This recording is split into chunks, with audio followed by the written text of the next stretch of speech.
It's just strange. But anyway, here's our computer. Here's the church. This is the steeple. Exactly. Open the doors, and here's all the people. We don't have a Canadian. Yeah. She's in the air. Yeah, she's in the air.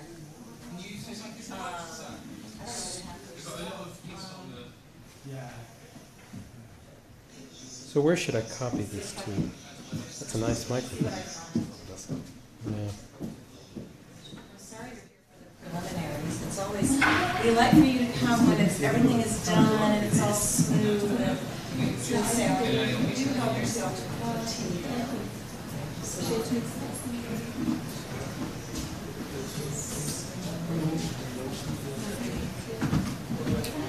I'm going to rename it to Ted. Hello. Hello. Hello. I'm rolling. Well, yes, I'm. What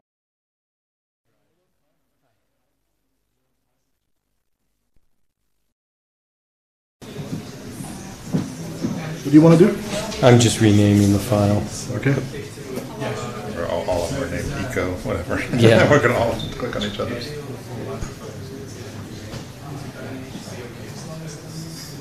Is there a running order or anything like that?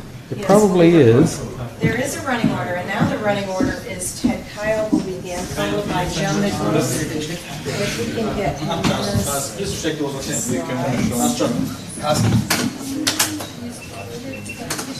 And I'm just going to open this up and see if it looks like anything.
herzlich willkommen to the ESO Media Masterclass at our European Congress on Obesity 2018.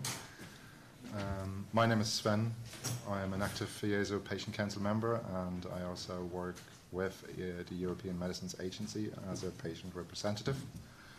I live in Ireland. I'm a software engineer, and I'm also a patient advocate, and I'm passionate about tackling obesity stigma and making access to obesity treatment more commonly available and affordable. Today, this afternoon, together with me, we have on her way from the airport, coming in hopefully soon, Jimena Salas. Jimena is a PhD in Health Promotion and Social Behavioral Sciences from the School of Public Health at the University of Alberta, Edmonton, Canada. She's a managing director of the Canadian Obesity Network and a technical consultant with the World Health Organization Regional Office for Europe. She's going to talk to us, and I think Sherry is going to take over about does the public health narrative of obesity influence media coverage? In her presentation, Jimena will, or Sherry in this case, will explore how public health and media narratives of obesity may have unintended consequences for individuals living with obesity. Her goal is to spark solutions that will prevent the perpetuation of weight bias and obesity stigma and create more effective population health approaches. Next, I think it's going to be Ted Kyle. Ted is a RPH MBA. Ted founded Conscient Health in 2009, where he advises organizations and writes daily on issues related to health and obesity. He serves on Obesity Action Coalition Board of Directors, and he has also served as its chair. Ted will tell us about informing the public and breaking through scientific misinformation about obesity and the role of media. In its talk, he will touch on myths, presumptions, and facts about obesity who often become confused in public perceptions. We will look at common examples of each and offer strategies for media to inform and empower the public with good information. And following Ted will be Joe Naklovsky. Joe is president and CEO of the Obesity Action Coalition, a US-based patient advocacy organization for those affected by obesity. He has led OAC since its founding in 2005 and has more than 25 years of patient advocacy experience. Joe will talk about the impact of the media on people with obesity. The media and its messaging profoundly affects people living with obesity. This presentation delivered by Joe will feature real-world examples and experiences of how media messages affect the care and lives of the 60,000 members of the OAC in the United States and the millions of people living with obesity. Without further ado, Sherry. Thank you. So I am not Jimena, and I haven't actually, these aren't my slides, but Jimena has done great work on looking at media and sort of the health narrative of obesity. So weight bias and discrimination, we all know, rampant in schools, the workplace, in the health system, and in media. Weight bias refers to negative attitudes about others because of their weight. Weight stigma is stereotypes and labels we assign to people who have obesity. And discrimination refers to actions against people with obesity that can cause inequalities and social exclusion. So, what are these public health obesity narratives? Public health messages are very simplistic and don't represent reality. They put the blame on people with obesity. The quantification of health in terms of BMI and weight is unrealistic. So, weight bias, a huge challenge to implementing comprehensive obesity-related chronic disease prevention and management is this shaming perspective. Individuals with obesity perceive current individual-focused obesity prevention and management initiatives as simplistic and disempowering and very stigmatizing. I love this chart. So here's the way it looks, the weight bias experience. And, you know, you can talk to some of our patient council members who are here after the session about this, this experience. So there's a lack of understanding of obesity and experiences of weight bias and stigma, which are taken to heart. They have an impact on the self. That results in an emotional response and then a behavioral response. And in the recovery process, there's this resistance. And I think our advocates are on that journey now. So changing the narrative within the media.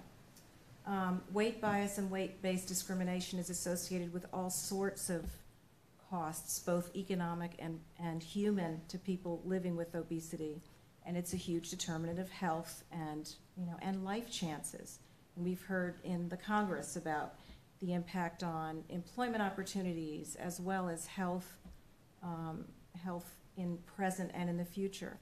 And changing the narrative so that obesity can be prevented by healthy eating and exercising is challenging because people look for easy solutions. So we have to avoid the temptation to simplify and, you know, look at obesity as an individual behavioral issue and look at the complexity, truly the complexity of obesity. So the key message is obesity is a complex chronic disease that's the result of a huge interaction of genetic, metabolic, behavioral, and environmental factors. There's no one cause and there's no one solution. So cutting sugar from your diet is not going to do it. There are effective behavioral treatment, surgical options, medications that people living with obesity need improved access to in order to improve their quality of life and their health. Thank you. From the Obesity Action.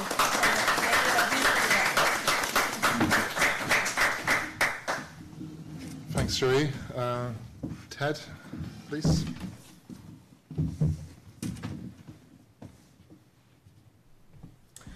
Thank you so much, Cherie. I'm going to build on some of the themes that you talked about. Jimena, I know it's killing her that she's trapped on a plane at the airport with this thunderstorm. They won't let her off. It's like being in a tin can. But I'm going to talk about the role of the media in informing the public and breaking through some of the scientific misinformation that propagates in consumer information about obesity, and it really affects, I know Joe is going to talk about how it affects people living with obesity. It affects policymakers as well. These are my disclosures, work that I've done for various people, and also personal biases that I have about evidence-based interventions for both prevention and treatment, respect for people living with obesity, and critical thinking about all of the evidence that's out there. It is so tempting when the subject is obesity to zero in on what we wish were true or what we know in our heart is true, but we don't actually have evidence, and that causes problems. So I'm going to provide some perspective on obesity, really thinking about critical thinking and objective reporting. Describe the role that bias has to play in this. I know Joe is going to talk about bias because that's something very important to the OAC. I'm going to come at it from a little slightly different angle, but from my perspective, you can't get too much of that. And I'm going to talk about some opportunities for the media to better inform the public. So for background, I would just say that research has shown us that there are competing narratives out there that have a big effect on the public perceptions about obesity. Traditionally in the U.S., and based on some research that we presented here at the meeting yesterday, a dominant theme looking backward has been the narrative of moral failure. The idea that obesity is the product of some kind of disgusting failure of personal responsibility. It's a false narrative, but it's one that occupies the public imagination. Then something that we found really all over the world is the idea of obesity is the product of addiction. People become hooked on junk food and sugary drinks. There's a lot of currency for that. Probably it's on its way to being a dominant narrative, even though scientists are kind of debating the applicability of addiction to food. There's something there, but there's something that's not quite there. It's maybe an element of what's going on, but despite what you may have read in the papers, sugar is not the new cocaine. Then another idea which has a great deal of truth to it is a toxic environment filled with too much unhealthy food, making exercise impossible. And then finally, there's the medical narrative that says obesity has become such a problem because we're putting so much energy into blaming rather than helping people with this condition. I just want to acquaint you with the idea that rocket science is complicated. What does complicated mean? Complicated means that there are linear relationships where one thing leads to another, and you can sort it out and you can find a root cause. Unfortunately, obesity is not as simple as rocket science. This is a systems map that folks in the UK developed, looking at all of the various systems that interact in obesity, and these are systems, complex adaptive systems from which obesity grows. They interact with each other. There's social psychology, there's individual psychology, there's the individual's physical activity. You know, I go and work out at the gym, so I'm virtuous and I'm exercising. But then you've got the physical activity environment where after that half an hour that I spend in the day, I'm working in an environment where I'm sitting in front of a screen all day and moving around in a community where walking is impossible. And so actually I'm pretty inactive for most of the day just because of that physical activity environment. There's individual physiology, and then there's the broader category of human physiology. There's food consumption that we all engage in, and then there's food production and marketing that interfaces with our individual choices about food consumption. All of these come together so that if you push on one part of the system, it pushes back somewhere else. It adapts. We start recommending, for example, in the 1980s, a low-fat diet makes sense. Fat is one of the most calorie-dense macronutrients that you can eat, and so everybody says, "Yeah, that we'll go with that, and we will cut fat out of the food supply, or emphasize non-fat sources of nourishment," and things spring up like low-fat candy and low-fat cookies and all kinds of things that are healthy. We're still drinking largely low-fat dairy products, and now people are arguing about whether or not that was a good idea. But the systems interact, and you push in one place, they push back in another, and it's not so simple as rocket science, because in rocket science you've got an engine, you light it, and you go, and you just got to get the physics right. So that kind of leads me to the thought that pervasive bias hampers clinical care and obesity-related policy. It involves really two different kinds of bias. This speaks to the bias toward people with obesity, blaming people who are living with obesity. It sets up a counterproductive tension between prevention and clinical care, where people living with obesity are kind of discarded in the thinking, and there's an unspoken, well, it's unfortunate, but we have to prevent obesity in the next generation. Unfortunately, obesity is transmitted from generation to generation, so you really can't discard or separate prevention from treatment. And it leads to a dysfunctional medical dialogue where Evan, my brain's failing me, the OMA. Ethan Lazarus says that as a GP in the U.S., his training on obesity, his formal training on obesity was limited to instruct the patient to lose weight. Boom. Why didn't I think of that? My good friend Sarah Kirk basically summed up the experience that patients have when they interact with that, saying that it's pretty clear that we have a health system that is totally unsupportive of people who are living with obesity. So the other kind of bias is an intellectual bias that favors personal convictions. And that bias starts with research and scientific literature. There are a lot of observational studies, a lot of short-term endpoints, a lot of surrogate endpoints, a lot of publication bias that takes associations of various nutrients and says, well, there's an association here, so there must be a cause and effect relationship. And by that kind of bias being perpetuated, a lot of conjectures get advanced into recommendations to reduce weight gain or promote weight loss through things that sound great. Eat breakfast every day. Eat more fruits and vegetables. Eat more meals with your family members. Let's cut down on fast food availability. Eliminate vending machines from schools. All of these are perfectly reasonable things to give a try to, but then it's kind of tough to go back when you've committed yourself to doing all these things to say, well, is it really making a difference?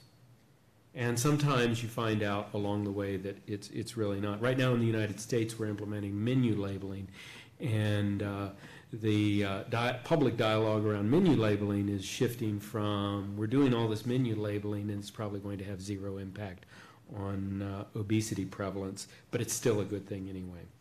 It fosters a little bit of skepticism in the public. Moving on to elements of bias against people with obesity, you have blame, you have assumptions of laziness, you have social rejection, where there's a discomfort in actually interacting on a social level with people with obesity, and that bias flows from common assumptions. People think that they can look at a person and decide what are their health-related habits, but it turns out that appearances can be quite deceiving. You don't really know what a person's behaviors are based upon looking at them. You cannot, as they say, judge a book by its cover. Health professionals, unfortunately, harbor this bias against patients with obesity. And this has been documented across many different health professions, thinking of them as non-compliant, lazy, lacking in self-control, awkward, weak-willed, sloppy, unsuccessful, unintelligent, dishonest. One of my favorite sort of anecdotes about this comes from an obesity medicine physician in Washington, D.C., who's also a member of the board of the Obesity Action Coalition, and he talks about receiving a referral of a patient with obesity from a very good and caring primary care physician who says to him on the phone, I'd like you to see Mary, who really is trying to cope with very severe obesity, but she's really a good person.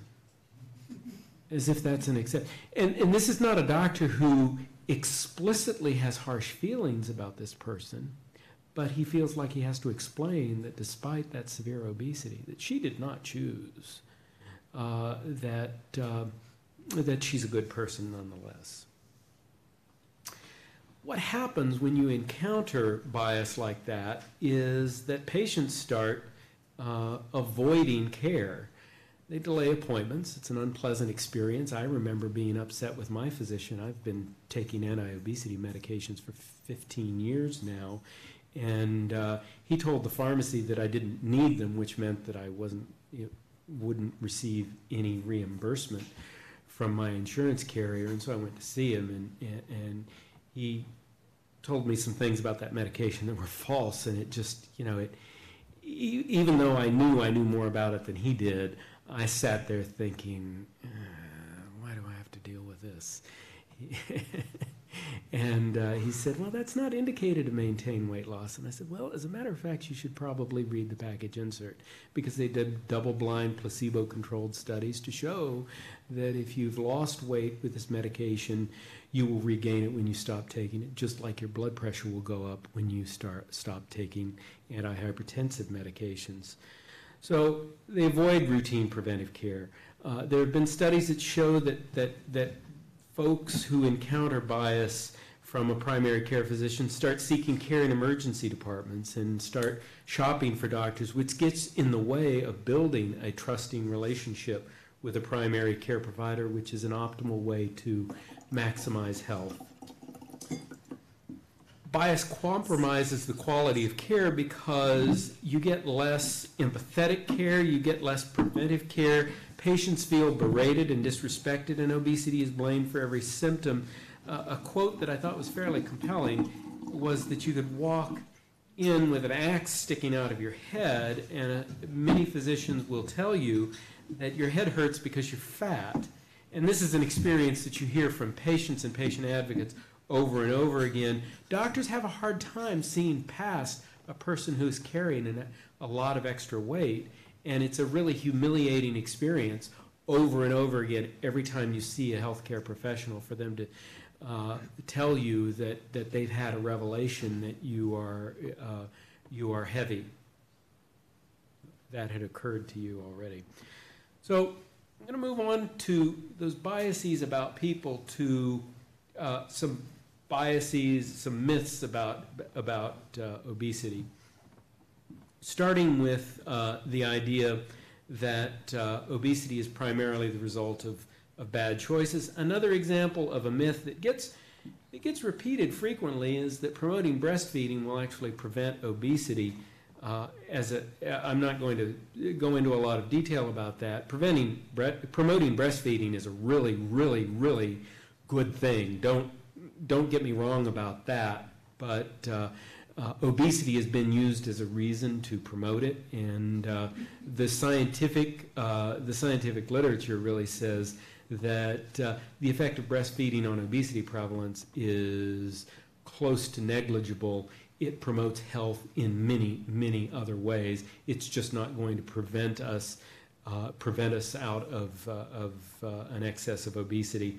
Another aphorism that's out there, it gets repeated over and over again, is that skipping breakfast causes weight gain, and that's been studied in a controlled, in a randomized controlled setting. And what it comes down to is, if you want breakfast, have breakfast. If you don't want breakfast, don't force yourself to eat breakfast, because actually that's probably not going to help you control your weight. It might push you in the other direction if you feel like you have to eat first thing in the morning and you don't really feel like it.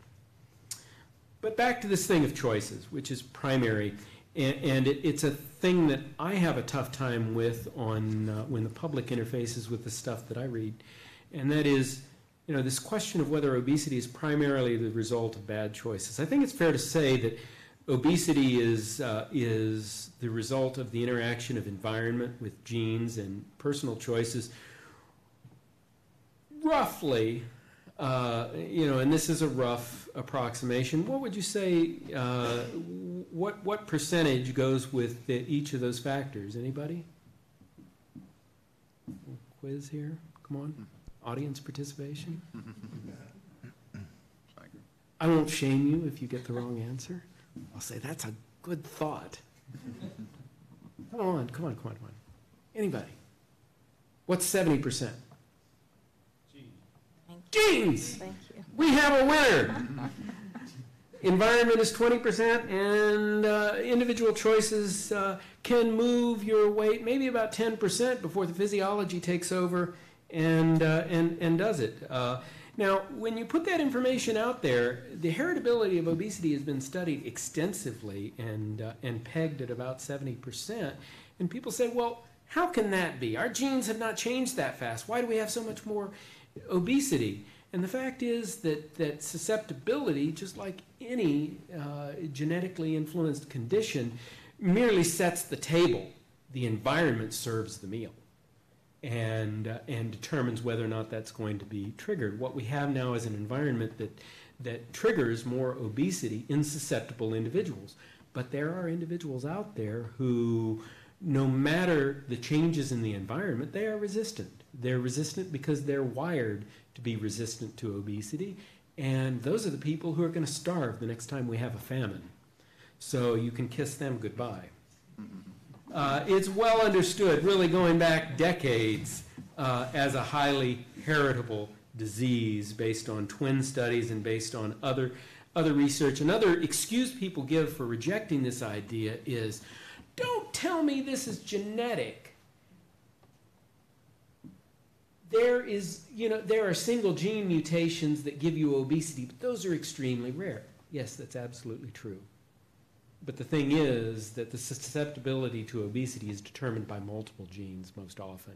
It's not determined by a single genetic mutation. So the environment interacts with genes to yield obesity. People think a lot about the noxious foods like fat burger that engender obesity. But a recent commentary in obesity by Kevin Hall is probably worth reading when it talks about how has the food supply caused obesity. And he says that it might not be all about macronutrients, the evil sugar or the evil fat or whatnot. It might be about the total of the way the food environment is now shaped to put food at your fingertips everywhere you turn. But in any event, it's that environment that pushes more and more opportunities to eat at us.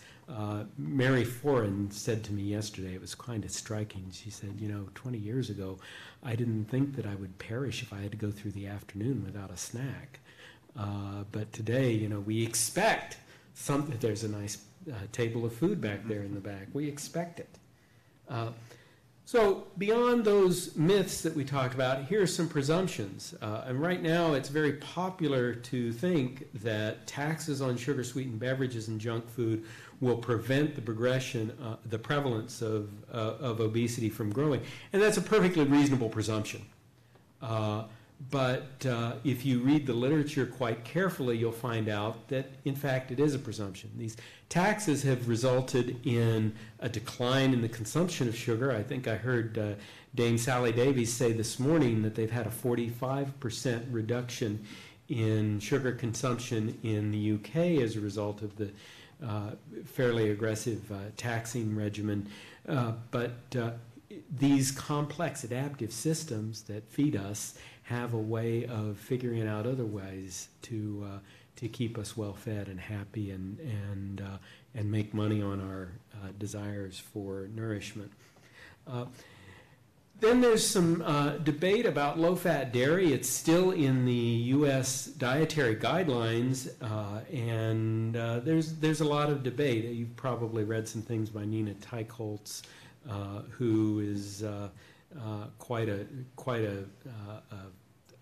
troublemaker, talking about the dumb idea of promoting low-fat dairy, that in fact there are reasons to believe that low-fat dairy might not be a really good thing. But it's a reasonable presumption. We're continuing to go with that presumption. People are going to test it. And then there's the idea that promoting fruits and vegetables will reduce obesity. Sounds like a good thing, makes sense. Your mother told you to eat your vegetables, and we think we should. Unfortunately, we're not real good at getting people to eat vegetables. So if we got people to really nosh all day long on vegetables, it's just possible that those lovely, all that stuff that we started eating would have an effect. And there are actually some studies that say, if you could actually succeed in having people max out on fruit and vegetable, you might not be reducing the prevalence of obesity. You would certainly enhance the health of people, and that's not a bad thing. So, myths, presumptions, here are a few facts. Inheritance is not destiny, and this is important for human beings to understand. It's like any other chronic condition. Yes, the best thing you can do is choose your parents carefully. But since that ship has already sailed, You might have gotten the short straw and been one of the persons that was born with susceptibility to obesity, and then just like if you have a susceptibility to breast cancer or diabetes or whatever chronic condition, you have to make a personal decision. Okay, so this really stinks. What am I going to do about it? And there are things that you can do. Another fact that I think is pretty reliable is that healthy dietary patterns matter more than individual foods. Humans like to say, this is a bad food, don't eat it. But it's in truth, it's the whole pattern of what you eat that has a large influence upon your health.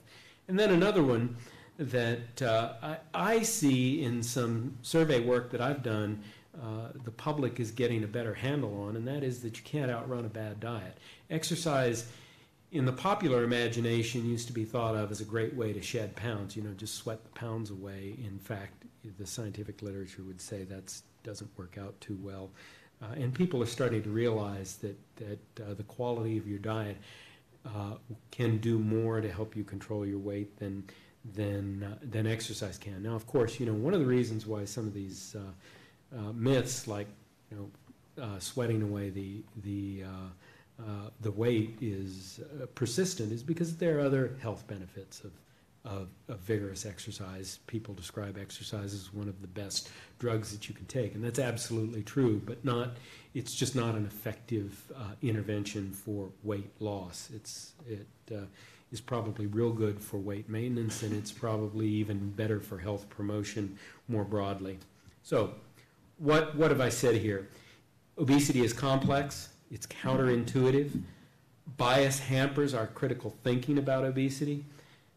But critical thinking can help us distinguish between myths, presumptions, and facts.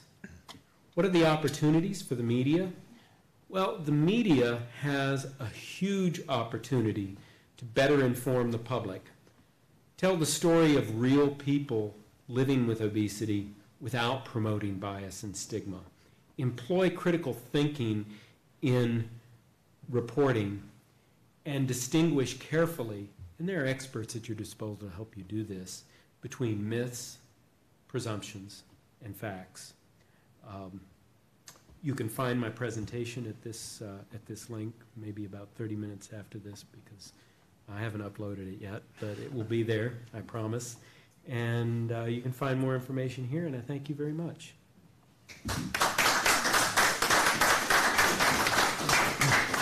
Thank you, Ted. At least now I know that even though I wanted to be a rocket engineer, I'm actually even better than that. And I'm handing over to Joe. Joe, please. Thanks, Sven. Appreciate it, and very much appreciate EASO inviting me to participate in this masterclass. I've enjoyed the meeting so far, and I'm glad to give my third presentation now. So I'm going to talk a little bit about, from OAC's perspective, about the impact of the media on people with obesity. Here are my disclosures. I don't have any personal disclosures, but OAC does accept funding from a wide variety of industry partners, mostly focused on the evidence-based care of obesity.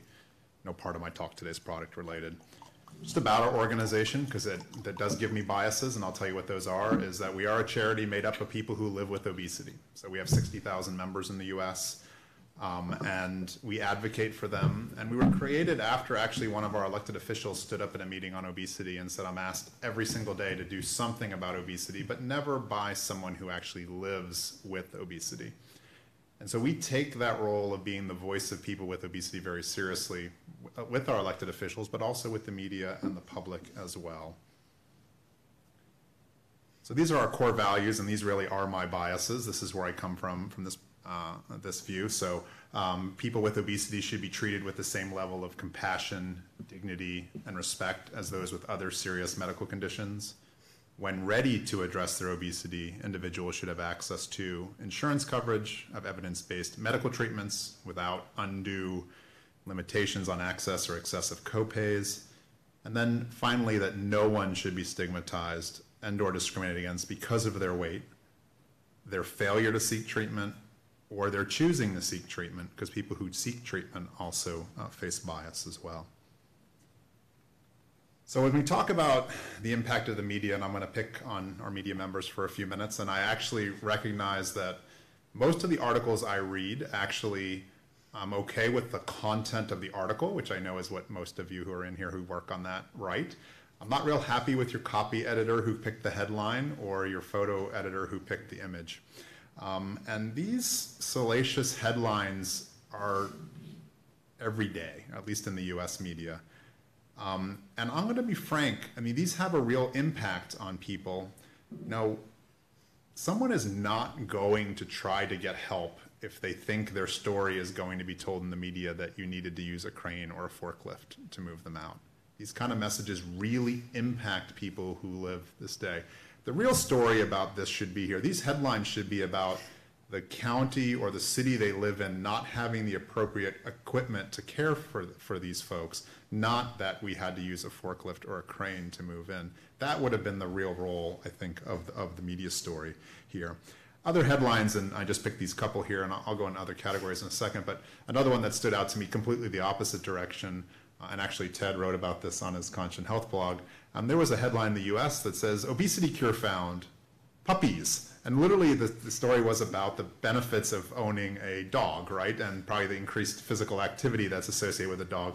But there was nothing in there about weight loss or curing obesity. This simply was, you took a very, probably what was a good scientific study and actually just made a headline out of it that really wasn't based on what it was. As Ted talked about before, it probably was a good study on the benefits of health, not necessarily on helping people who live with obesity. So these are the categories, and Ted mentioned some of these already, but I think the things that I noticed most is the oversimplification of the problem. Just remove this one thing from your diet and obesity will magically disappear. You have to avoid taking that simple bait. And I realize this comes from press releases, oftentimes from the people who do those studies. In fact, we do studies as well, and we release press releases, but we try very careful to actually paint the full picture and not just pull out one specific item. The promises of cures, I will tell you right now that we do not have a cure for obesity. We actually don't have a treatment for obesity that works for everyone who has obesity right now. And so we have to be careful when we make those kind of promises. The fact is that the vast majority of treatments we have now do not work for the majority of people. And so we have to make sure we recognize that obesity is this chronic multifactorial disease. You know, we need to be cautious about further stigmatizing around obesity by showing people with obesity in a negative light. Again, culture says that people with obesity are bad. You know, reality is that obesity is bad, but we should have dignity and respect for people who live with obesity. And also, you know, we see a lot of these headlines that talk about dehumanizing people by just, I mean, people think obesity is just a statistic, right? In the US now, we have 40% of adults have obesity and 10% of women have severe obesity, meaning they're 100 pounds or more. But that doesn't tell the real story, that's just a statistic. Those are real people. And I think I often see too many of these headlines that, again, are just about the statistics, but actually don't ever include a conversation with someone who is actually living with the condition and demonstrating it, and demonstrating the impact it has on its life. And then I also just would always push, and as Ted talked already, about this importance of actually reporting on evidence base, right? And actually reading the details and looking at the quality of the studies. Don't be in that rush to promote whatever the next big thing that's coming out, because the reality is when it has come to obesity, every next big thing hasn't worked, right? The reality is obesity rates continue to rise around the world, even though there are lots of people out there claiming they have the next big thing. So there is much work to be done that way. So I picked on you for a little bit as members of the media, so I also will say that you are our ally as well in certain things. And here are some headlines from some of your colleagues around the world talking about how some of this messaging can actually backfire. And really this idea that blame and shame may be part of the problem and not part of the solution. Again, I'll say it again, obesity is bad, not the people who live with it. Just like cancer is bad, but we have dignity and respect for people that have cancer.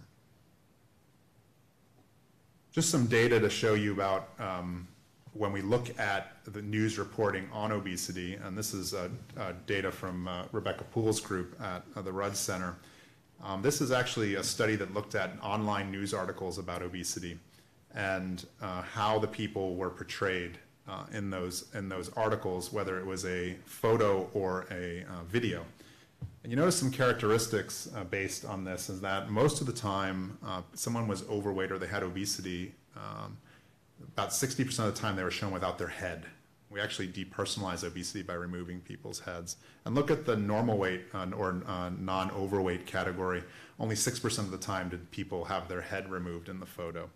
So we do depersonalize this, and this is actually very noticeable. In fact, in the US, we have a satire site called The Onion, and when obesity rates hit 35% in the US, their headline was obesity rates 35%, headlessness 100%, because that's the way people are depicted that way. And then the other thing is looking down at the positive characteristics. We very rarely show people with obesity wearing professional clothing in images. If you look at people who are normal weight or so-called non-overweight in this study, 50% of them were shown wearing professional clothing. So no matter my size, if I was in front of you today, I'd still be in my jacket, but that's not how I would be portrayed in any kind of a news article if this was shown in that way. This is actually the same data for videos, and I just included it to just show that the same problems happen, though literally at slightly less rates for headlessness. I guess it's a little harder to shoot someone being headless in a video. I think our videographer in the back of the room would actually, he'd get fired if I didn't have my head right now when he was viewing me. But you see the data there. But you also see, maybe because video is often shot more in real life situations, you see the higher rate of people with obesity being professionally dressed. However, it does not match those that are so-called normal weight. Here's the summary of that data. So 72% of images stigmatized people living with obesity. 65% of videos stigmatized adults. And then from our studies, we know that stigmatizing images make people's attitudes worse around this. Non-stigmatizing images really improve people's attitudes. And guess what? It's probably not surprising right now, and we have this movement in the US around fat shaming, that people are backlashing against fat shaming because the public is tired of it. They really want these non-stigmatizing images and images that represent people in a real way, not a stigmatizing way. So here's my suggestions for rooms for improvement: appropriate imagery, appropriate language. Work on educating your peers. As I mentioned, I really rarely find trouble with the substance of an article. It's usually the headlines and the images. And we have guidelines to help with that. Recognize the difference between reporting on the disease and someone living with the disease. Again, obesity is bad, not the people living with it. And then recognize that complexity of obesity. If it was simple, we would already have solved it, right? And frankly, we're going the wrong direction. So here's a couple of resources on that, on the imagery. OAC and lots of our partners from around the world, including the Red Center, the Canadian Obesity Network, and the World Obesity Federation, have image galleries that are available to the media to use that have images that are non-stigmatizing. And in fact, some of them even have B-roll you can use for some of your video work. Adopt people first language. So this is replacing the word obese, not using the word obese anymore. So we don't say someone's cancerous. So they have cancer, right? So why do we say people are obese, right? So they have obesity. And you can say an individual with obesity or someone who has obesity. And I will tell you, in the US, there's been a big push around this. And in fact, our own American Medical Association has now required the use of people first language in their publications. It is interesting that we actually had to go to them and actually ask them to do this, because they actually have a guideline previously that says we have to use people first language for all diseases, but they seem to ignore it when it came to obesity. In fact, Ted and I wrote an editorial for their journal, and they sent it back edited to use the word obese in it, I think, like 8 times. And we had to remind them of their own policy that that requires people first language, and then therefore our partners went through and actually got them to re-emphasize that point. But it is important, and as Ted has said, and I can't say any better, so I'll just use this quote here: obese is an identity, obesity is a disease. By addressing the disease separately from the person and doing so consistently, we can pursue this disease while fully respecting the people affected. We do have guidelines as well. So these are Developed in the United States, this is guidelines for media portrayals of individuals affected by obesity. Also includes some information on language use, endorsed by all the major obesity groups in the US and some of our partners from around the world. These are available to you. The link is there to download, and we're happy to share these slides. And, you know, as I end up here, I just really want to talk to you about why bias is so important beyond just sensitivity issues. And I will tell you that when Cherie gave Jimena's presentation, she talked about the difference between bias, stigma, and discrimination. And it is my belief that bias and stigma ultimately lead to the worst thing, which is discrimination. And so this is some data from the US. First of all, it is not illegal to discriminate against someone in the US based on their weight, so just so you know. But if you look at this data here, and you know, I guess we'll say those are purplish bars there. If you're a woman, the most likely form of discrimination you're going to face is the fact that you're a woman. However, in the US, the second most likely reason why you're going to be discriminated against is because of your weight. Gentlemen, we're not nearly as affected here, and that's something we have to recognize. Actually, something important for all of us to recognize is that bias seems to impact women more than men.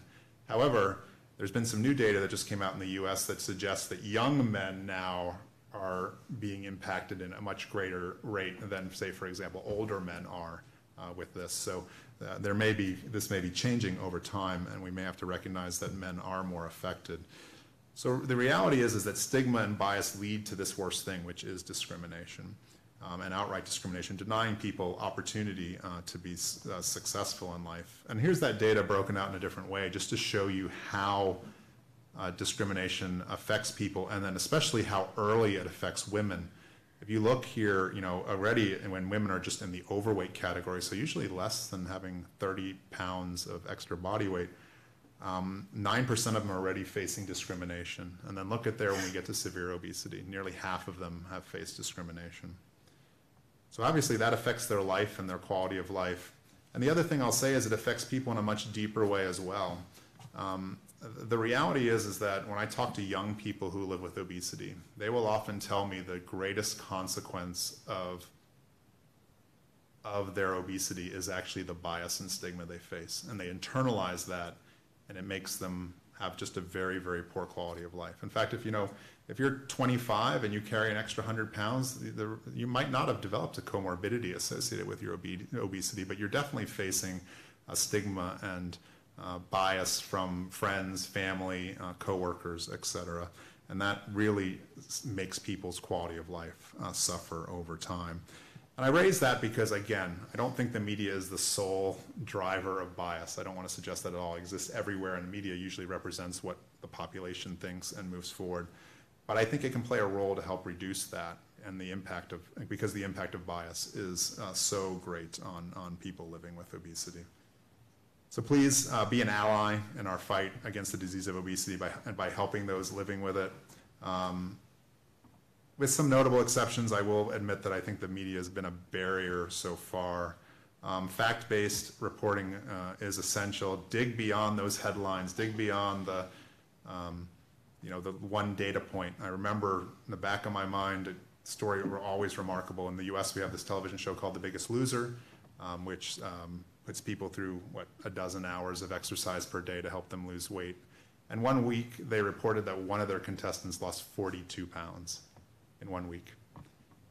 And the reality is that I could take you to the most skilled surgeon in the world, and he can turn your stomach into a size of a golf ball and reroute your intestines, and you're not going to lose 42 pounds in a week. So how did that happen? But when you report on something like that, and ultimately The Biggest Loser admitted that, by the way, a week's not a week, and it was a much longer period of time. However, it's portrayed to the public as a week, and it was reported as a week. It makes the average person who said, today I'm going to start my effort to address my obesity, and they lose 2 pounds, give up, because their expectation was to lose so much more. And that is one of our biggest challenges, is the expectations people have. And I think those expectations are set by the media. So please, please dig beyond those headlines and share the real value in new research, products, and services. Thank you very much.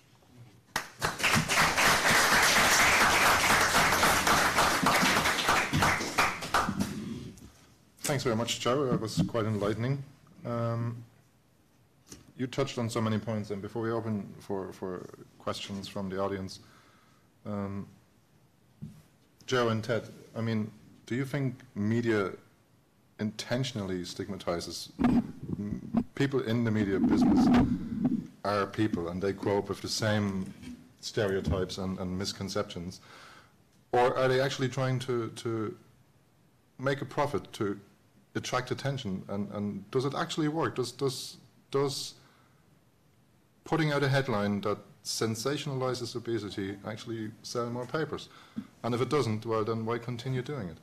So I actually do not believe, for those of you who've seen me talk previously on bias, that most people engage in bias intentionally. I do not think people, and maybe this is me being optimistic, I don't think most people are malicious, right? I don't think they're trying to harm. I think they actually are trying to help, and just not realizing because they haven't thought about the impact of these moving forward. And I'm not 100% convinced it's about selling. It's not done for profit. Maybe it is. That, again, maybe me being an optimistic. I really do think it is a little bit about the lack of knowledge of what impact this is having, and maybe that, as Ted pointed out, that these facts aren't quite 100% supported yet. I think there is this little bit of this lead to jump ahead and make sure I can report something new before someone else does. But I'm not convinced that's for profit. I think that's just more the nature of that work. So. I think media has two ways that this operates. To a certain extent, media holds up a mirror to us and reflects the biases that are common. But you also see the media play a role of reporting facts that inform and educate the public. And so it's hard for the media to do its job of informing and educating if they have nothing but a mirror to hold up. So I think it's sometimes a missed opportunity, and sometimes it's an opportunity that the media seizes. I've seen a lot of reporting, and Joe highlighted it, that has really played an important role in informing people. And then I have seen reporting that feeds established biases. I'm more proud of folks who play that role of informing the public. Thanks, Joe and Ted. Based on your comments there, I think there's a genuine point in talking to the media, in us obesity experts and patient advocates actually putting our voices and views out there, and to work with the media to overcome those biases, then if it's not just sensationalism. Thank you too, and I would like to open to questions of the audience. Anybody? It's the end of the day. I could do it. Come on, guys. Yes, please. Just speak up a little bit. We have no microphone to go. Oh, that's okay. They can hear me. My question is this, especially when we're reporting on obesity. I'm sorry. So a while back, there was an issue in the media where a UK cancer society did some public education about the risk of people living with obesity, some of the health risk involved, and was called out. And the way that they talked about these risks as promoting further bias against people living with obesity. So my question is, as someone who's also trying to develop education materials and stuff, how can we have that conversation? What's the best way to talk about associated risk without further stigmatizing or pushing discrimination against people living with obesity? So I'll give that a try, and I think Joe can add on to that. There is a huge temptation in public awareness campaigns to catastrophize obesity. You are going to wreck your health. And I think that some of the images that really upset people with that particular campaign, the one that upset me, I will say, is the depiction of a cigarette pack filled with French fries. and the point it seemed to be making, images communicate more than words. The picture is worth 1,000 words. I can tell you from having done quantitative testing of advertising, that is a very real thing. If you can come up with a really compelling image, it will do more than copy can do by itself. And that image says, eating a French fry is the same thing as smoking a pack of cigarettes, which is false. Just flat out false. And the bias that feeds is the notion that these folk with obesity have done this to themselves. Now, on top of just the scientific truth of that comes the impact of catastrophizing something, building up the problem without offering a solution. An example of that would be in the United States, we've put a lot of energy several years back into weighing children at school and sending letters home to their parents to tell them that they are fat. Well, guess what? That occurred to the child because when he gets weighed at school, and as one of our directors of the Obesity Action Coalition relates, when she was 7 years old, a smart aleck boy held up her hand and said, "Introducing the heavyweight champion of the world!" That just sets people up for bullying, while not offering any kind of real help that would do anything about the condition. So that catastrophizing language is really important. Joe, I know you were very involved in that Children's Healthcare of Atlanta campaign. Yeah, I think these type of campaigns, again, without offering a solution and just talking about the problem, they're just out of context, right? And again, we're just going to add to the stigma of people doing this to themselves. There was a campaign in Georgia in the United States that was done by they used a different name, but it was the Children's Hospital of Atlanta, that basically, featured all kinds of images of children who were overweight, but, with statements like, fat kids may not outlive their parents, or, he has his father's eyes and his diabetes, right, kind of thing. And again, okay, but what's the solution, right? Are you really offering something? And if I was a parent of a child, and first of all, if I was a child in that area, I think I'd probably get made fun of because I looked like one of those kids that was on that billboard. But if I was a parent, what can I really do, right? How, you're not offering me any solutions. And by the way, your healthcare coverage in the United States likely doesn't cover any care for your child that lives in that place. So we have to be careful when we do this, because again, we get back to that vilifying and catastrophizing these kind of situations. Honestly, I have not seen a great public health campaign around obesity. I either find them too light or too stigmatizing. We haven't found the middle of the road one yet, and we'll find it someday, and hopefully OAC will do it, but maybe some of our partners around the world will do it as well. So.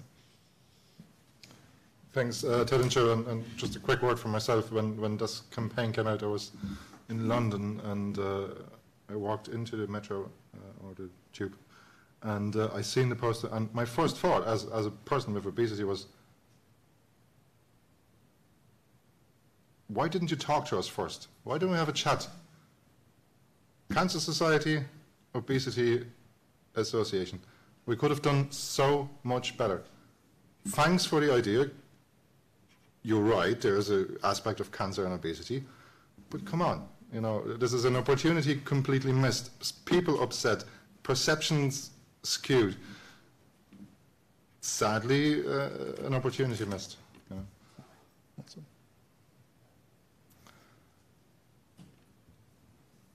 If there are no further questions, I will close the Media Masterclass 2018. Thanks very much.